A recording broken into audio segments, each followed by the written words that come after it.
Hello and welcome to a brand new episode of Beyond the Indus. I'm your host, Tushar Shetty.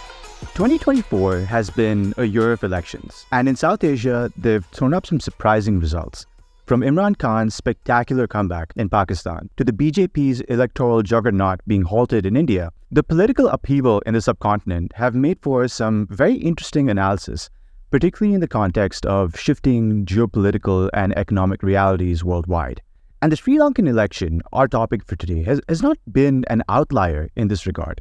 Sri Lanka, historically and presently, is the most developed nation in South Asia, with a GDP per capita and HDI far outstripping its neighbors like India, Pakistan, and Bangladesh. Yet, it has also suffered through many a political and economic crisis. Most recently in 2022, when it defaulted on its sovereign debt obligations due to the fallout of the pandemic and some structural inefficiencies. The political upheaval following that moment resulted in the election of a new president, Anura Kumara Dissanayaka, commonly known as AKD, with a somewhat colorful past and a mandate for change. But will Dissanayaka be able to fulfill this mandate? Will his party's Marxist and militant roots throw up obstacles to driving the reforms needed to revive Sri Lanka? And how does he intend to handle the growing geopolitical competition between foreign powers for influence in Sri Lanka? To answer all those questions and more, we have two excellent scholars and researchers from Sri Lanka. Udita Devapriya is a researcher, analyst, and writer from Sri Lanka. He is the Chief International Relations Analyst at Factum, an Asia-Pacific-focused think tank based in Colombo. Udita writes regularly to local and international publications on a range of topics, including international relations and politics. He has written to The Diplomat, Himal South Asia, Outlook India, and Scroll India. We also have Umesh Moramudali, who is a lecturer at the University of Colombo, focusing on public debt dynamics, political economy, and Chinese lending. He also leads public debt research at Aruta, a think tank based in Colombo. He's a Chevening scholar and holds an MSc in economics from the University of Warwick. So, Udita and Umesh, welcome to Beyond the Indus, and thank you so much for joining the podcast. Thank you for inviting us. So, just to start with, I mentioned that Sri Lanka has historically had a very developed economy as compared to its South Asian peers, but maybe that's changed recently. One of the defining moments in Sri Lankan politics was the ouster of President Gotabaya Rajapaksa in 2022 that was fueled by anger at his handling of the economic crisis. So could you take us through the years preceding the uprising, the genesis of the economic crisis, the policies and response of the then government, and how it ended in a mass uprising that overthrew the government? Well, I think I could go on about what happened in the economy, and then Udita can add the politics bit into this. So let me take back a few years, because I think the real problem starts way before 2022, although the crisis or the upheaval or the chase away of Gotabaya Rajapaksa took place in 2022. Economic issues has been there for a much longer time. So you mentioned that Sri Lanka had a way higher per capita than peers in South Asia and a good HDI, so on and so forth. Sri Lanka was also the first country to upgrade into middle income level in the South Asian region, and that happened in 1997. So when Sri Lanka upgraded to the middle income level from the low income level, that resulted in quite a few things. One is that Sri Lanka's access to concessional foreign lending reduced. Sri Lanka has been used to getting a lot of concessional loans from World Bank, Asian Development Bank, which has ADB, and Japan, and many other.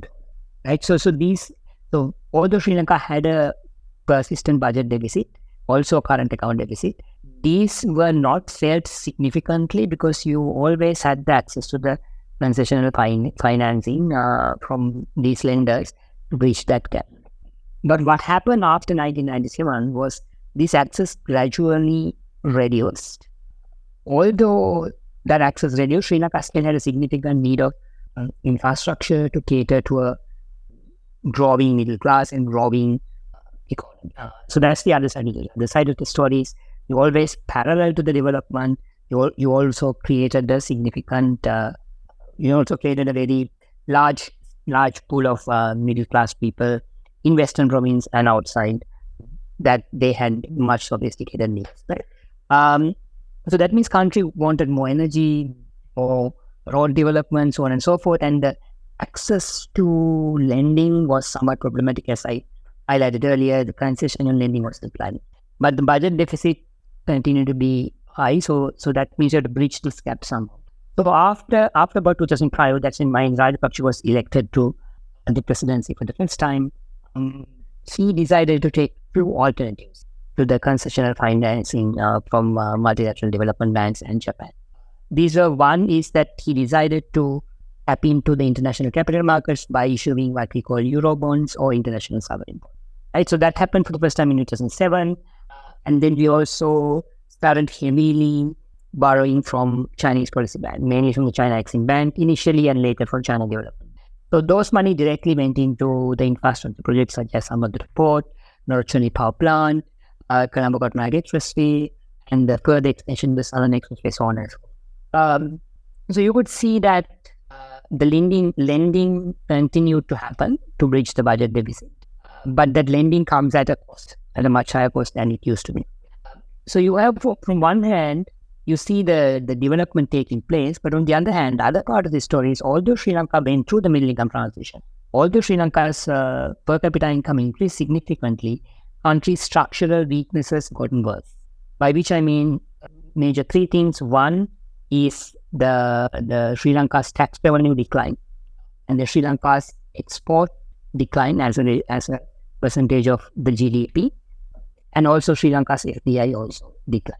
And so that meant we had a middle income transition without the structural weaknesses that we were supposed to go through. Sorry, could you just outline why those reductions in tax and exports? Because one assumes as you advance in GDP per capita, as you become more developed, your tax base and exports tend to increase or diversify. Why did that reduction happen in your view? Well, I mean, so traditionally, usually in the sense from the development perspective, when a country's per capita income increases, that country's tax to GDP ratio would increase. At worst case, it would at least stagnate or stay in the same level. In Sri Lanka, what happened was the opposite.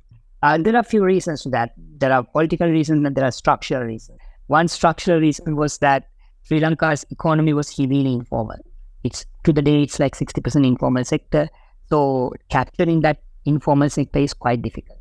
And that requires significant enhancement of the institutional capacity. That didn't happen through the middle income transition. So you had an informal economy, you had an economy that is not easy to tax, but you have not developed the capacity through the middle income transition.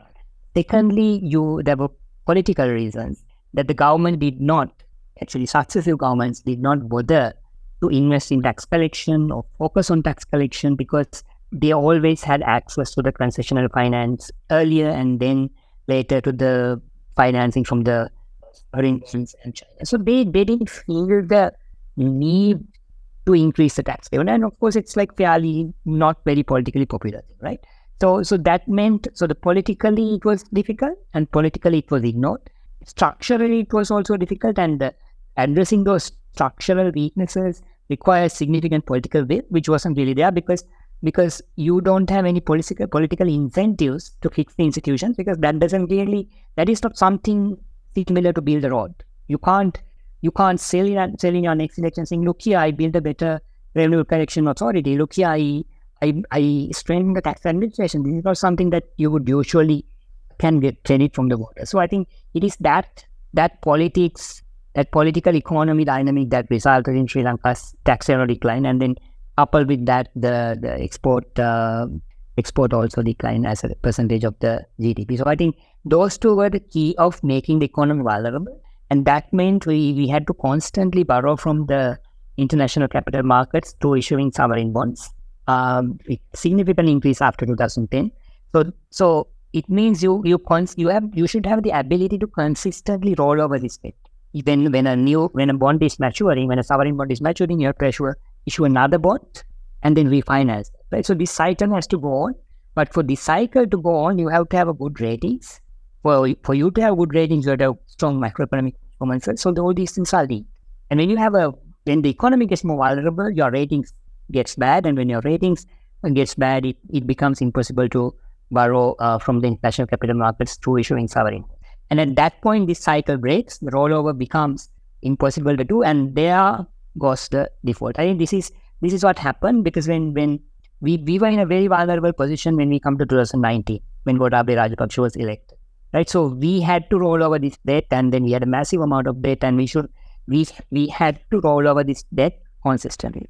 And any deviation would result in a ratings downgrade. That in turn would result in sort of blockage or sort of inability to roll over the sovereign bonds that we had obtained. So Gotabaya Rajapaksa did not seriously consider that. He took certain steps that were going against the IMF program at the time. So he reduced the taxes, he abolished the fuel pricing formula, so on and so forth. That sort of promoted the kind of fiscal indiscipline. Right. So what happened then was rating agencies reacted very badly on this. So Sri Lanka's rating significantly went down, and it became almost impossible for Sri Lanka to borrow from international capital markets. When it became impossible to borrow from the capital markets, you could not refinance the bond. So you had to spend all your existing foreign currency reserves on repaying debt, and that meant you didn't have any dollars or any foreign currency reserves to import the essentials. Thus the crisis. I think that's what it triggered. In short term, it's the Gotabaya's really poor policies, and that was sort of that was also influenced by the COVID-19 pandemic and the Russian-Ukraine war. But those were not the key reasons. Those are small triggers only. But the problem was there at the time he got elected, and his poor policy choices is what led to the level of crisis, or rather the magnitude of crisis that we experienced in 2022.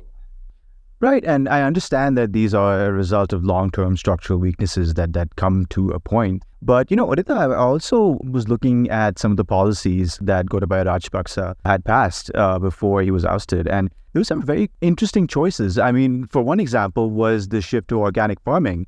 The key decision he made was to do it almost overnight, and that resulted in a collapse of the tea crop and other agricultural production, right? Before we move on to the post-Rajapaksa era, could we talk about his policy decisions and how it culminated in the ouster, how the uprising happened exactly?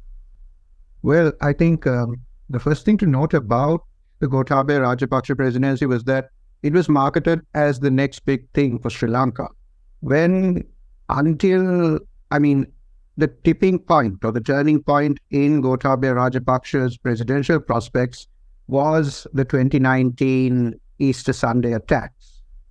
Because since 2015, when Mahinda Rajapaksa was defeated as the president of the country, there was a sustained effort at bringing back the Rajapaksas to power.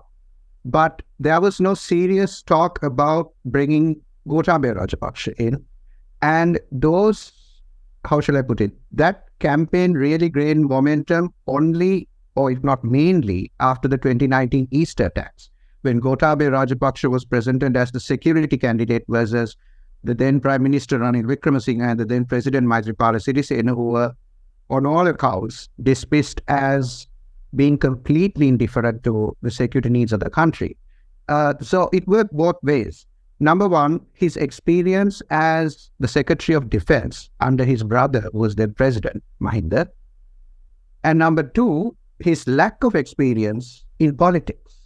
So these got together. Somehow they were combined, and a lot of people at the time thought, the vast majority of the country thought, that this was a perfect combination for a presidential candidate.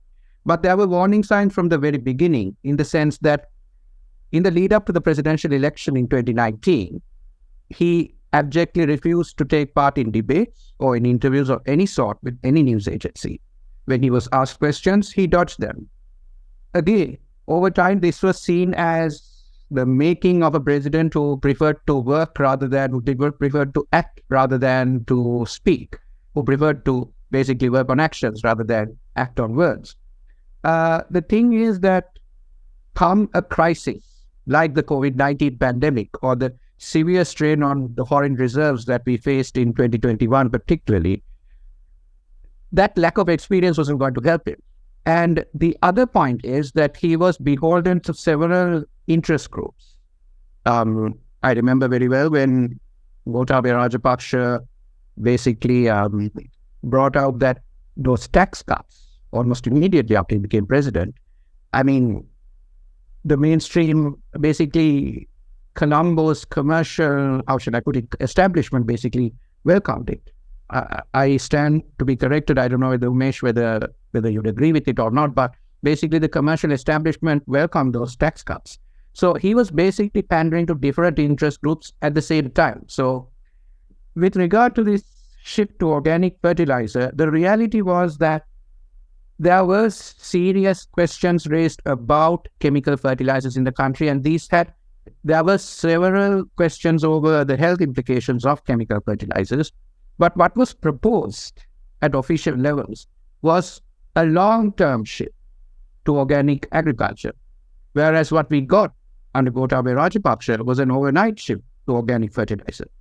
That is not going to sustain agriculture or the economy over the long term. Several commentators pointed out very clearly at that time that the reason for this shift was less because of those health concerns over chemical fertilizers than over a rapidly deteriorating balance of payments crisis. I mean, it was basically evident even then what would happen in 2022. But a combination of bad policy decisions, questionable appointments to government institutions, including the central bank, questionable policy decisions from the central bank, and of course, policy detours and inconsistencies all around. These really contributed to perhaps the quickest and, how can I phrase this in a very diplomatic way, the quickest time that the head of state of Sri Lanka has slid from being this all-powerful popular candidate to being the most reviled political figure in the country. And by quick, I mean a matter of 1.5 to 2 years. So 2022 wasn't really a surprise or a shock from an economic or even a political standpoint. But what made it worse was basically a lot of the people who walked out into the streets and protested against Gotabaya Rajapaksa were complaining not that he was being authoritarian or dictatorial, but that he wasn't doing things as quickly as he promised. This is a man who basically came to office and basically started this habit of visiting government institutions and telling people, do things faster. But that works in a particular context, when you are in the military, for instance. But the business of governing a country is completely different from the business of overseeing a military. And that mindset really cost him a lot when the boomerang just came back and struck the country. So it's interesting because we saw the ouster of Gotabaya Rajapaksa in 22. It sort of makes one draw parallels to the Bangladesh situation that we saw in the preceding few months, except Sri Lanka doesn't seem to have endured as much of the political chaos that one is seeing at this point in Dhaka. But still, the 2 years, the lead up to the 2024 elections did see some substantial shifts in Sri Lanka politics, with Rajapaksa's successor and predecessor, I suppose, Ranil Wickremesinghe. He relied on, I think, a lot of the MPs from the Rajapaksa's party, and he had to deal with the largest economic crisis in Sri Lanka's history. Maybe could you talk about, in the lead up to the election, could you give us an overview of the political developments and realignments which took place between 2022 and 2024? What were the issues on voters' minds, and what were the main parties' sort of platforms and positions going into the election this year? Yeah, so I think I'll talk about the political aspects to that before I think Umesh can talk a little bit about Ranil Wickremesinghe's economic policies and basically whether they were really viable in the context of the crisis that hit the country in 2022. But talking about the political dimension to the whole matter, the thing is that even now, we don't know for sure why and how. I mean, we know that Ranil Wickremesinghe was handpicked and made Prime Minister by Gotabaya Rajapaksa when his brother had to basically vacate the post as Prime Minister. But there's still a lot of unexplained and unanswered questions about how Ranil Wickremesinghe came to the Prime Minister's seat, in the sense that there were other candidates who were approached, and we have these various narratives. I mean, there's one narrative that goes that they all refused because it was a very pivotal moment in the country's history and no one was willing to take on the risk. And Ranil Wickremesinghe parades himself as basically the only person who was courageous enough to accept it. But then there's the other argument that goes that he was the only person because he wanted very clearly to be in a position of power. This is a person who has been Prime Minister for so many times. He was Prime Minister when I was born in 1993, and he became President when I was basically 30 years old. So he's been vying for that post for a very, very long time. And he's been rejected by the electorate, particularly because his supporters would say that he did not communicate his policies properly, whereas his detractors would say that those policies were inherently anti-people and anti-popular. We saw a replay of this from 2022 to 2024 over many of the economic reforms that he actually put in place. Some, for instance, like broadening the tax base and increasing taxes, were seen as necessary and timely. He also overhauled the social security system. The flagship social security system in the country was basically transitioned into another. That also had ripple effects on the rural ecosystem, because for a lot of people, making that shift was not a very easy thing to do.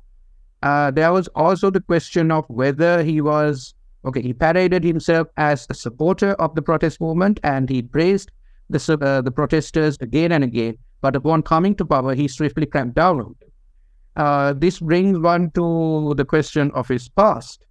Ranil Wickremesinghe hails from one of the oldest political elite families in the country, and he was the youngest in the cabinet that came to power, in the cabinet of the government that came to power in 1977. He was, if I'm not mistaken, he handled various portfolios, including education and much later science and technology, if not industry. Unfortunately, he has never been able to get over that image of being an elitist, of being distant from people, and most seriously, of being completely slipshod about democratic norms and basically tenets. He was prime minister before in 2015. He oversaw a very reformist government that saw many constitutional amendments which actually reduced the powers of the all-powerful executive presidents in the country. But a lot of his critics pointed out that it was less driven by an altruism rather than a need to actually appropriate more powers for himself as prime minister. So it's all been a game of cards since the day he actually started contesting for the presidency, for the premiership and for the presidency. But this time around, what really figured in on voters' minds was point number one, so there's this political class that has continually landed Sri Lanka in trouble. And guess what? Ranil Wickremesinghe, true, he's seeing all these purportedly progressive economic reforms through, but they seem to be burdening a particular segment of the country, the middle class, as well as the working class, as opposed to, say, the political elite, the business elite. These were perceptions, and perceptions have consequences, whether or not they are real. Point number two, Ranil Wickremesinghe was relying on the support of the very people who had actually brought the country to its knees. The Sri Lanka Podujana Peruvan, or the SLPP, which fielded Gotabaya Rajapaksa as president in 2019 and portrayed Ranil Wickremesinghe, who was prime minister then, as a sort of anti-security candidate, is now embracing him as a savior of the country. If you read through all the tweets or the social media posts of many of the ministers under Ranil Wickremesinghe versus what they were saying about him and his party in 2019 to 2021, you would realize they probably expect Sri Lankans to be born yesterday.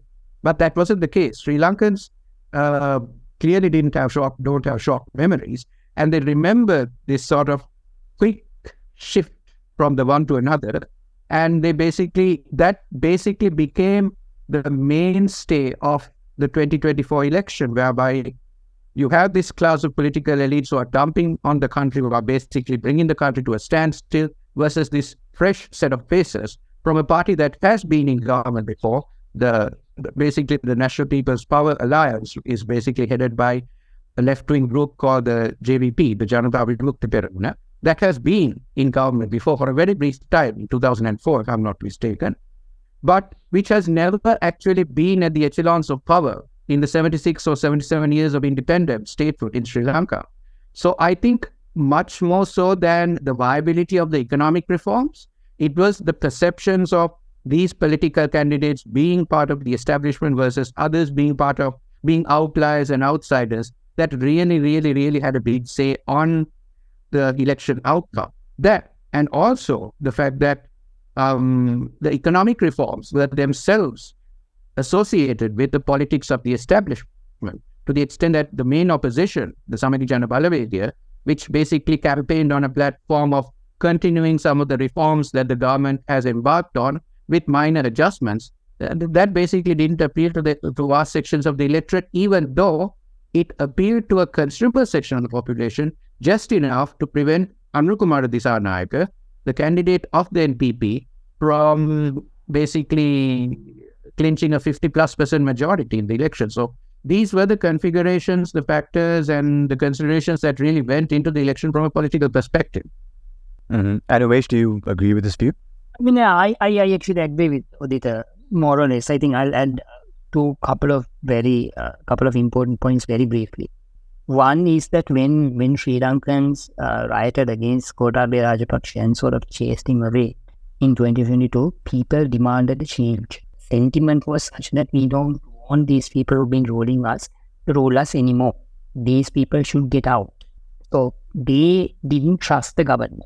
So Ranil Wickremesinghe got majority in the parliament, so that technically counts as him being appointed constitutionally. He was appointed constitutionally, but there was no public support for him. Majority of that wasn't what public wanted at the time.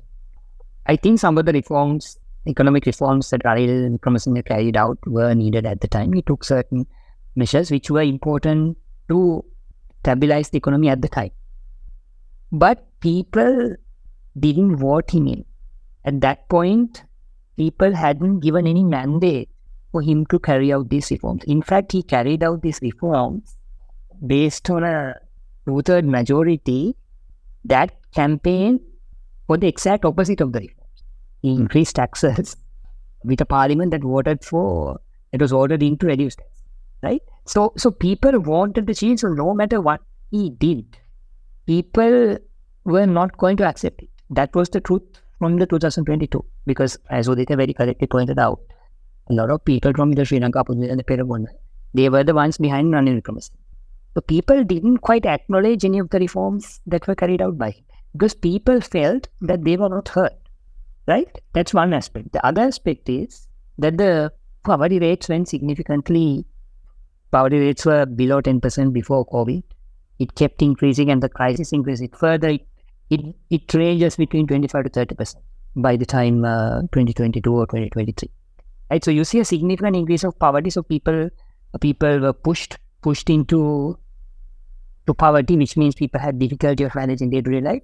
In addition to that, middle class also felt the burden significantly because the taxes on them were increased. There was a very high level of inflation that went up to 70% at one point. So people felt it was very difficult to live. Or middle class felt that their aspirations were thrown into dustbin. A lot of people started migrating. People felt that, okay, we cannot progress in this country, right? So they wanted to let this frustration out. And the way in which they could do it was by voting an entire new set of people, hoping that they would carry out the certain reforms. And even if NPP doesn't carry out all the things that they pledged, in the shorter term, people would still be happy because they've been given a chance to vote, and this is something that they voted in, right? And Ranil Wickremesinghe was never voted in. That was a big question. I think that's what a lot of people didn't understand, that there's a difference between someone with a mandate carrying out economic reforms and someone without a mandate carrying out economic. Ranil Wickremesinghe didn't have a mandate. Some of the things that he was, as I said, was crucial at the time to stabilize the economy, but people didn't see it that way. I mean, why should they also? Because he wasn't given any mandate for that purpose. Right. And I think that's why the results of this election are interesting, because Anukumara Dissanayake, okay, we refer to him as AKD from now on, is an interesting candidate if the country is looking for a change or reform mandate. And his victory, I think, came as something of a surprise given his party's somewhat controversial past. I know the word Marxist, it's not the Cold War anymore, so it doesn't necessarily have the same implications, but he does have that past. Maybe could you guide us through AKD and the JVP's political journey? What are their policies and their ideology, and how he managed to secure victory in a fairly contested field in the Sri Lankan election?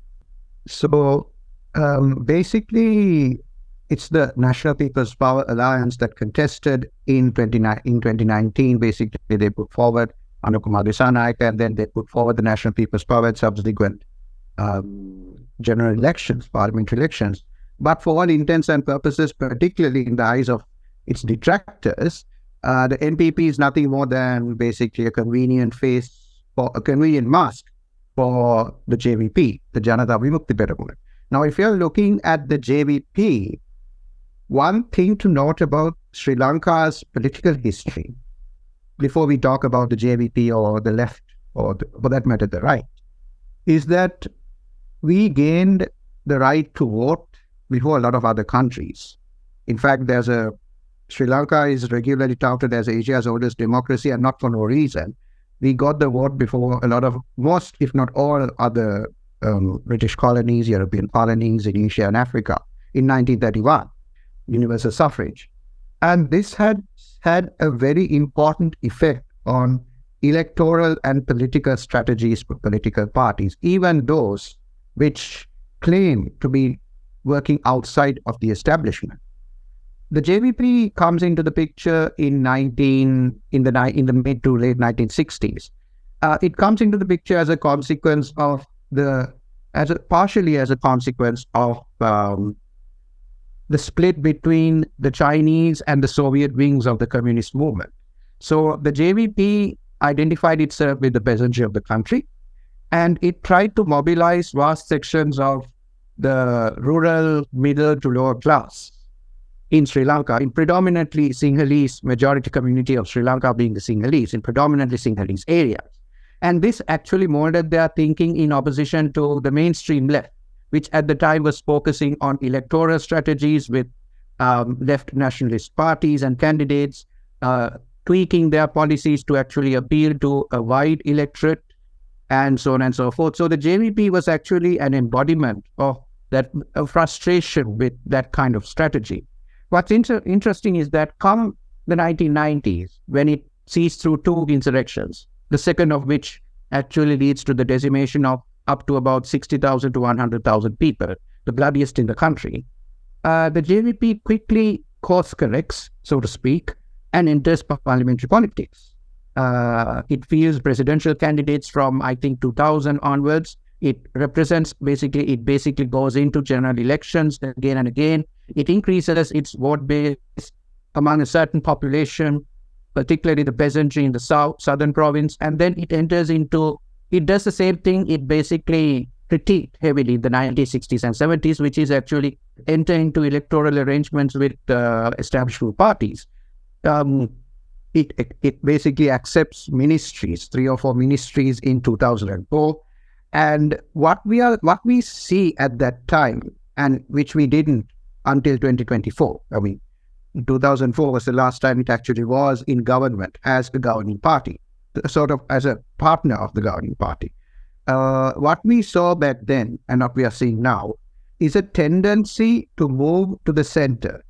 So a lot of the international press reporting on the JVP, or rather the NPP, basically it characterizes the party as left-wing, Marxist, radical, which you correctly point out, basically invokes a lot of Cold War rhetoric.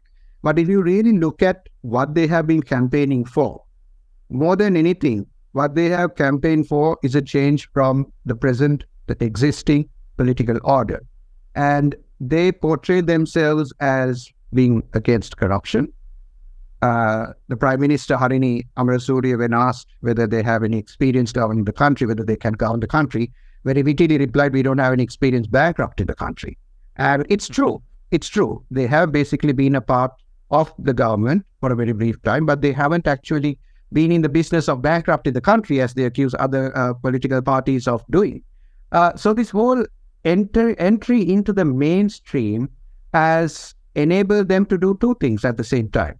Number one, portray themselves as agents of change in terms of the face of the government, in terms of how the government operates for the people rather than for a select few at the top. And number two, okay, we are there. We are able to take forward some of the policies that the previous government took forward. We are able to make it more credible by being in the government. So it's a whole infusion of political credibility into, on the one hand, some of the old policies from the previous regime, and on the other hand, some new policies that they're planning to roll out in terms of, they are very much focused on local industry. But I think the economic aspects, Umesh can talk a lot about them, about the JVT's economic policies and programs. So it's this whole shift towards the center that characterizes ATD and the NPP. It's a mistake to actually characterize them in the same terms that were used, say, in the 1970s and 80s, which is why we are seeing a really, really interesting political trajectory with the NPP and by extension the JVP right now. So it's an interesting election for sure in terms of what the JVP used to be then versus what the NPP is now. And just to mention regard to the economic side of this. Now, the reason I suppose the election of ostensibly Marxist candidate as a reform candidate was a bit unusual for me is because a lot of the left-wing ideas, at least internationally, you've either seen a moderation towards the center or you've seen these policies not work out. So I'm just wondering, to what extent do you think that moderation in terms of economic policies has come about? Or do you think there's still aspects of his ostensible ideology that are either reflected in his policies or do you think are going to be reflected in his governance style? Well, I think so far he has been quite pragmatic as opposed to being idealistic or ideology driven. I think I clearly outlined this in the article I recently wrote to Diplomat as well. Because remember, he wasn't elected to power by those who believe in Marxism. He was elected to power largely by the middle class, lower middle class, and the aspiring youth of the country. And so his voters has no intention of seeing a Marxist regime in Sri Lanka, right? So I think this is why NPP leading up to elections, they had to categorically state that they will continue to be in the IMF program. They were very clear about it. In fact, they were pushed to say that because I think they clearly realized that if they promise to deviate from the IMF program, that will result in their downfall. This is something Gotabaya Rajapaksa did. So I think so far what I see is that their policies have been moderate and has actually not been ideologically driven in any way. Even if there's some sense of personal biases, so on and so forth, it's clearly not the Marxism, that the kind of Marxism that international media or some of the experts ought it to be.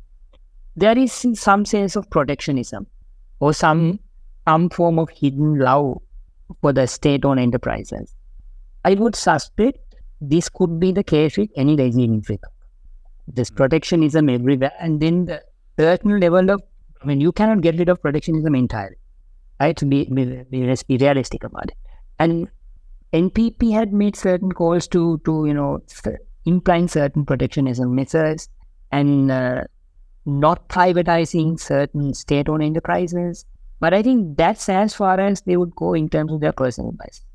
I don't think they would go as far as deviating from IMF program or leaving the IMF program, and they were very clear about it. In fact, they chose to go ahead with the debt restructuring agreement that was finalized just before the election by the previous regime. Now, there were a lot of criticism about it. In fact, NPP also criticized the foundation of the debt restructuring negotiation, which was the debt sustainability analysis. They proposed something called alternative debt sustainability analysis. Now it's clear that that's not going to happen because the negotiations have been finalized, right? And I think they understood the risk of deviating from that, because trying to renegotiate the debt deal again would mean a potential litigation. And litigation on public debt history suggests that it's not nice. It's very difficult for a country in the global south. Argentina is a clear case that showcases. So this is quite a risk for a newcomer, right? So either you could align ideologically and say IMF, look here, we want a new debt sustainability, or can tell the private creditors, look here, we don't accept your offer, we want more. Because we are taking a very ideological stand that we have to get more debt relief from the rich countries or the rich creditors, so on and so forth. But they didn't do that, right? Because the consequences of that would have been felt very soon and very severely. I think NPP read that. I think NPP read that well, and that's why they opted to go ahead with that. Go ahead with the already agreed debt restructuring agreement. Now then someone who does, what about the promise? Is this going against the people's mandate? In a way, yes. Because what they clearly outline in the manifesto is to try to negotiate an alternative debt sustainability analysis based on debt restructuring, basing the debt restructuring agreement on an alternative debt sustainability analysis. So no alternative debt sustainable analysis, no further negotiation, nothing at all, right? But then again, think about their voters, right? Very few in the finance circle, so the circle of talking about economy, would understand the differences of it, right? You talk to an average voter, they have zero clue about the debt sustainable analysis. They have zero clue about, okay, what are the specifics of the debt restructuring. So we are talking about a very technical matter. So whether this technical change done or not is not something that is relevant to the average voter at all. So I think NPP did that well also, in the sense that they knew, okay, if we deviate from this particular promise, that was, by the way, a very technical promise, if we deviate from this very, very technical point, that wouldn't have any impact with the people who are going to vote for them in the general election, right? I think we didn't see anyone coming and protesting about this. We see occasional criticism about this from those who take a leftist stance, writing to newspapers, so on and so forth, but public didn't have any how about it, right? So I think the politics is such that if they revise, if they say like, okay, look here, we are not going to give much relief to the poor, we are not going to do certain tax changes that we promise, those would spark controversy, those would spark public displeasure, but not this. So I think they are very cautiously taking a moderate path, but that is the short term. The more difficult one is in the medium and long term, that we are yet to see. So we would see to what extent that they want to deviate from the already existing IMF program, and if they don't do it cautiously, and that would somewhere down the line result in their downfall, and I think they know that. But so it's a fine line. Now, despite AKD's presidential mandate, his policies and agenda might be difficult to implement with the JVP's current parliamentary strength. The elections are supposed to take place next month. Could you give us your forecast for what might we see in the parliamentary elections, and how important is that for AKD to implement his agenda? So basically, just to quickly round things off with regard to our political system, Sri Lanka's political system is very much dependent on how much of an alliance, how big your alliance is. I remember just about a few months before, actually about 8 or 9 months before the presidential election, the chairman of a political party, the main opposition, spoke very clearly, said very clearly at a press conference, it's the party that manages to bring together the broadest possible alliance that will actually win the election. In a way, the NPP and Anurukumara Dissanayake defied that conventional wisdom, because Ranil Wickremesinghe had his alliance, which was impressive enough, reviled though as many of those candidates, as many of those MPs were. The Samagijana Balawege was basically fishing ex-SLPP MPs who were willing to join Sajid Premadasa, the opposition candidate, the opposition leader who was presidential candidate. And then on the other hand, you had AKD and the NPP, which steadfastly said, no, we are not going to accept any outlier, any ex-NPP from any of these parties. Obviously, they were reading the tea leaves right, because the demand of the moment was a change, and people didn't want to see the same old faces in power. And when they were taking a decision on the presidential candidate, many of them were also thinking about, okay, so what's this party? Who are the people in it? What do they represent? And so on and so forth. So we have to look at the presidential election from that perspective. Is what held true then going to hold true now? One thing you got to realize about the Sri Lankan political system as it stands now is that we still have an all-powerful executive presidency. This can work both ways. It was instituted in 1978 by the then Prime Minister, who became president upon ratification of the Constitution, J.R. Jayawardena. Jayawardana's rationale was, he needed a structure whereby the president could take decisions without going through the legislature. So it was a very controversial constitutional amendment and a very controversial constitution, but That is what has prevailed until now. And the parliamentary election, traditionally in Sri Lanka, has always been won by the president, the party of the president. I don't think that this will change that much at this time, in this time's parliamentary election. What I do have questions about is how much of a majority can the NPP get with only 3 MPs currently in government.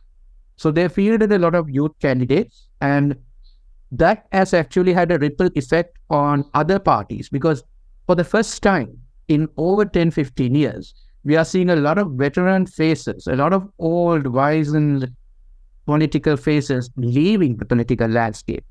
So in a way, we are seeing a sort of change. How that will impact the NPP at parliamentary election remains to be seen. My personal prediction is they will be able to obtain a majority, but perhaps not to the extent of a full majority, the 2/3. I may be wrong in this, but I'm basically sort of assessing, I basically made this prediction on the basis of how much of a victory AKD got at the presidential polls. Yes, he got an outright majority, but it was not a 50+% majority. It was 42%. Then we have to factor in other issues. Where did the rest of the 58% go to? Some of it went to Ranil Wickremesinghe, a bulk of it went to Sajid Premadasa. Sajid Premadasa was able to win minority seats. He was able to win a lot of seats in other parts of the country as well, whereas clearly AKD was able to mobilize and capitalize on the discontentment of a lot of Gotabaya Rajapaksa's electorates, including the southern Sinhalese Buddhist peasantry. So it's a bit of a hodgepodge, but what I predict at the parliamentary election, in the upcoming parliamentary election, is a victory for the NPP. To what extent, of course, it's still out there. That question is out there. Right. Just to clarify, the minority seats in this context, is it the Tamil minority or is it religious minorities, like the Christians and Muslims, or? Well, basically, I'm thinking of both, because at the end of the day, when you look at the electoral map, it's very clear that in the north and east, a lot of the seats actually did not go to Anurakumara Dissanayake.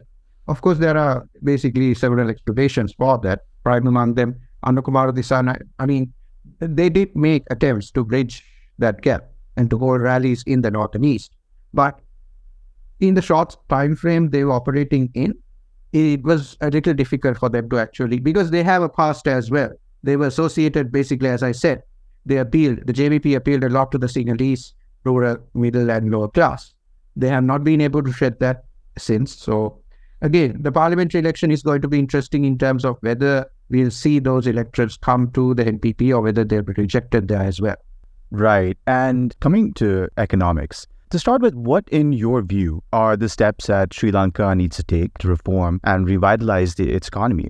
You know, it's interesting because the whole Marxist capitalist dichotomy doesn't mean the same thing it does in the Cold War, but I guess one would also expect not to see, let's say, a Ronald Reagan type figure in AKD. You'd expect a little more protectionism, as you said, a little more, bias towards state-led enterprises, perhaps. So what steps do you think, in general, Sri Lanka needs to take? And to what extent do you agree with AKD's approach and its policies? Do they divert substantially from Wickremesinghe's approach, or do you think they're largely in concert? So far, the AKD's policies has not diverted much from what Wickremesinghe have carried out.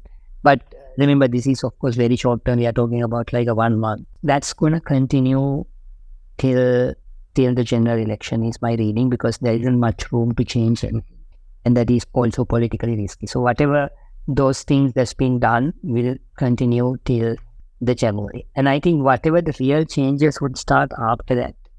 I also agree with Uditha that NPP would be able to get a majority in the parliament. I'm not talking about a 2/3 majority. I believe they'll be able to secure a slight majority in the parliament. And with that, they will have parliamentary power and president's power. So then that will make the start of the changes that they want to do to the economy. Mind you, when whatever the changes has to happen within the IMF program, because we could do slight adjustments to the targets, in the ways in which he can achieve the target, so on and so forth. But significant deviations are not very feasible in upcoming 3, 4, 5 years. That's the reality. Because significant deviations would result in significant, very serious repercussions. And I think NPP understands it for now. So maybe somewhere down the line, if they feel that, okay, we could do something, some drastic changes, I think that's going to affect them significantly. But I think in the next 2 years to come, let's say from 2025, 2026, I think they're going to continue the path with some potential changes. For example, they may not do all the state-owned enterprise reforms that Ranil Wickremesinghe would have done. But they will also do certain reforms because they are obliged to some of the reforms as a part of the IMF program, and IMF would insist that those things should be done. And in terms of the protectionism, there will be certain level of protectionism as well. So it wouldn't be Ronald Reagan level neoliberalism that we'll see, but it's also not a significant, very, very high level of protectionism or the kind of state-led development that we talk in other parts of the world. It will be a balance. And the reason why I'm saying that is, in next 3 years, we don't have much of a choice. We have to walk very cautiously in terms of handling the economy, and the choices are actually laid out. We could do minor deviations. For example, it is important we achieve the tax revenue targets and the primary surplus targets, so on and so forth. There could be different ways in which achieving this. For example, middle class could be bearing less tax burden, or maybe there would be different taxes, tax rates could be different, so on and so forth. But significantly deviating from the tax rates for the businesses and all, I don't think that's going to happen, right? So how I read the situation means next 3 years is about further stabilizing the country and fixing the institution. I think that is what NPP would try to do, because if they strengthen the institutions, particularly the tax collection authorities, that will significantly increase the tax revenue, and that's going to take care of a lot of problems that falls in the public finance sector. In terms of increasing exports and resolving the long-term issues, that cannot be done in 5 years. So what can be done in next 5 years is actually laying the groundwork to build an industrial or export-oriented economy. That's not going to materialize in next 5 years. That is the reality, right? So we don't know to what level middle class would be happy after 3 or 4 years with a potential NPP government. That is too early to say. But in terms of economic policy shift, it will be more or less similar with minor changes. There will be some protectionism. There will be some level of state involvement in certain enterprises. You wouldn't see the privatization or state-owned enterprise reforms as you would see with a very neoliberal president. But there will be some more, right? And you wouldn't see very high-level protectionism or making all the institutes state-owned. That kind of things I don't think that's going to happen.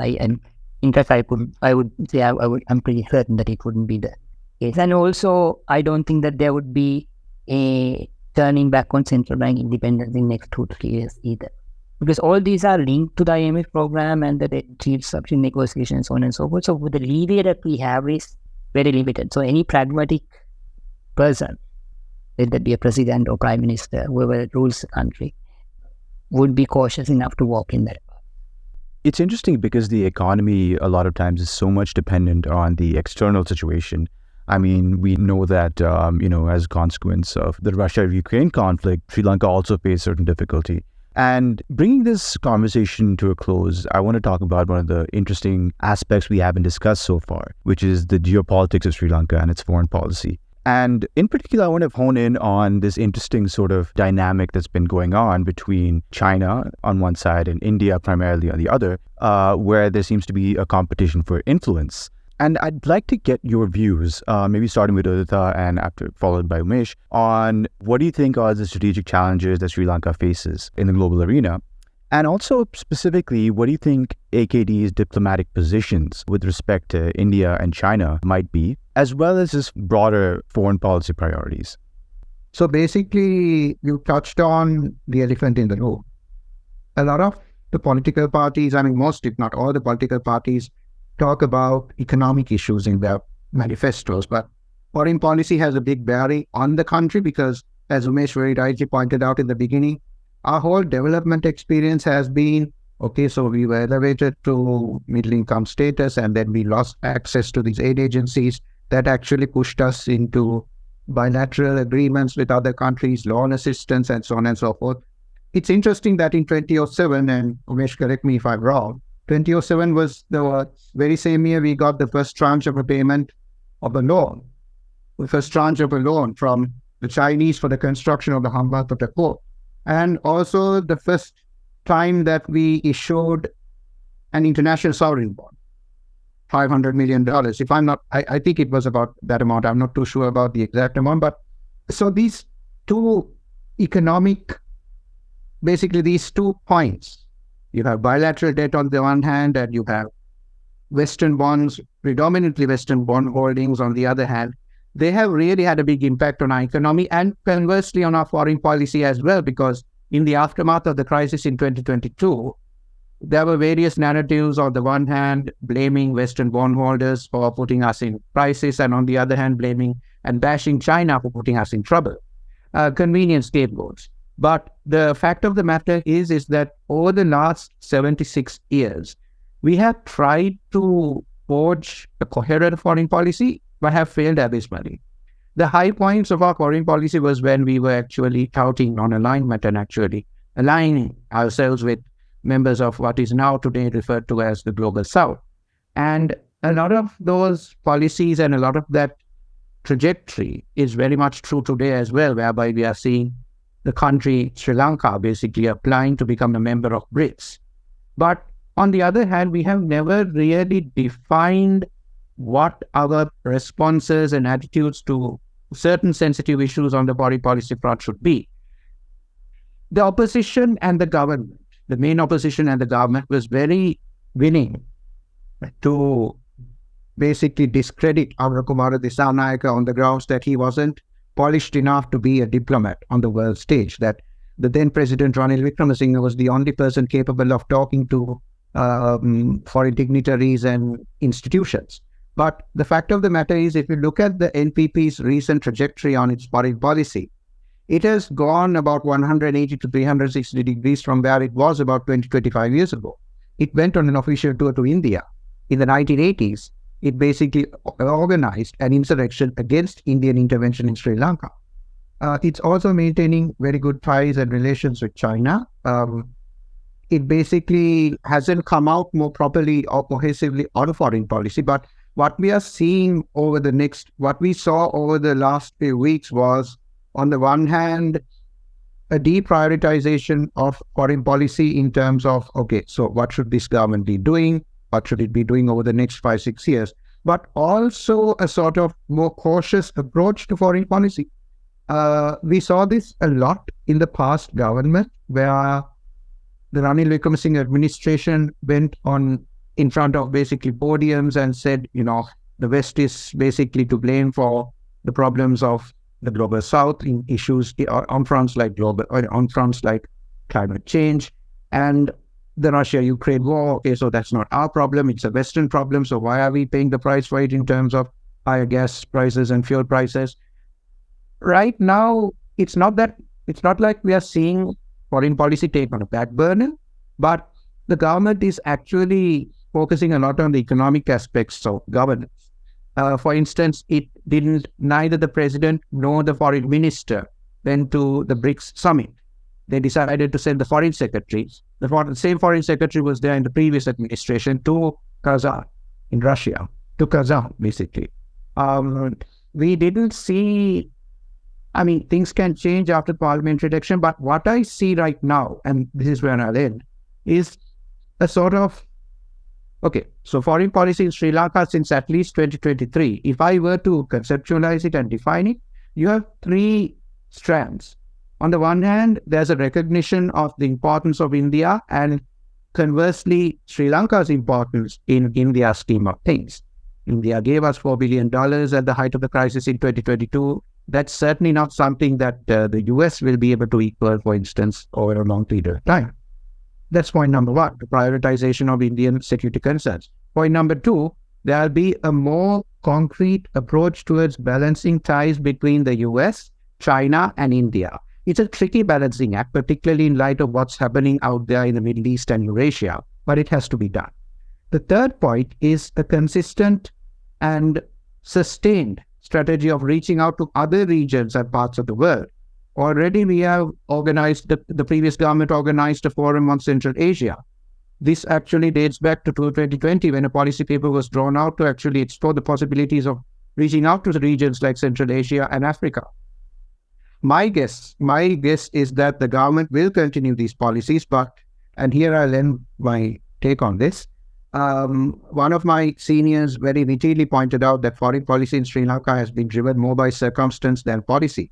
I think, for better or worse, this will be what will guide its foreign policy in the years to come. But I defer to whatever Umesh might actually want to say on this as well. Yeah, so I more or less agree with Udit on this, because right now we are in a situation where we need to work with different stakeholders internationally, including China.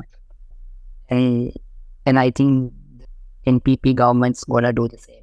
There is this idea that because quote-unquote NPP is Marxist, that they would be more lenient towards China. I think it is too early to say that, because not 70s, 80s or even 90s anymore. And the NPP itself is a different party, and that's quite clear given their behavior in last couple of months. And I think they will have to balance India, and we see that AKD had announced that his first official visit would be to India. It's important to balance the major powers, particularly India and China. And I think Prime Minister has also clearly pointed out that they take India's regional security concerns seriously. So that, for me, that implies that they understand the kind of a geopolitical rivalry that's going on and the sort of non-aligned part that Sri Lanka intends to play. How I see this situation is that China had already taken a different approach compared to the kind of approach they took before the default. They've been much more silent. They haven't given any new loans. And I personally don't think that there will be any significant increase of Chinese new lending in the upcoming 2 to 3 years. I just see Chinese investment coming in various forms. Particularly, there's a Chinese oil refinery coming to Hambantota. China already has Hambantota port under their control. When I say under their control, I mean they're handling the operations, because this is often misquoted. I have to clarify this. And then they also operate the largest terminal in Colombo port, and they do have the port city. So I think they have quite a lot of economic influence over Sri Lanka, and I think I have a sense that as long as China could operate this, they would be fine. They don't have significant political interest in Sri Lanka in the way that India does. India, on the other hand, has regional political and security interest in Sri Lanka. I think India's involvement would I suppose be much more different, which they have outlined. I think they want some of the Indian companies to come here and invest in the pipeline. I have a sense that Amul is going to be one of the first companies to come to Sri Lanka. We might have a bit of a difficult situation with Adani, because there's a lot of criticism against Adani, not because it is an Indian project, but because of the alleged corruption that is involved in the deal. So there might be a fresh deal in which Adani could even be a part of. But I think the NPP would be compelled to redo the deal because of the corruption charges, or rather the malpractices that were alleged to have happened in this Malawi wind power deal. Because NPP government was elected on a premise that they will be eliminating corruption. So regardless which country was involved, it would be politically very disadvantaged for the government to carry out a project, continue a project that has serious allegations regarding malpractices and corruption. That is where the difference comes in. People don't really care much about going ahead with a debt restructuring deal that is not really categorized as corruption, but going ahead with a deal that is categorized as corruption would tarnish the reputation of the government. So I think it's going to be balancing the act. I think I'm going to take the stance that India's influence is going to continue, and NPP government is not going to push India back hard, and they are not going to be significantly lenient towards China either. That might be a very different and maybe a somewhat of a controversial take given their past, but I think the nature of the economy and the politics and the geopolitics and the risk associated with that, I think that is the path that NPP is going to take. Right. So a tricky balancing position diplomatically, and a strenuous path ahead, economically speaking, but there does seem to be a large degree of convergence in the different political parties' approaches. So thank you both, Umesh and Udita, for your insights. We're going to be back next month with another podcast. So until then, stay safe, take care, and bye.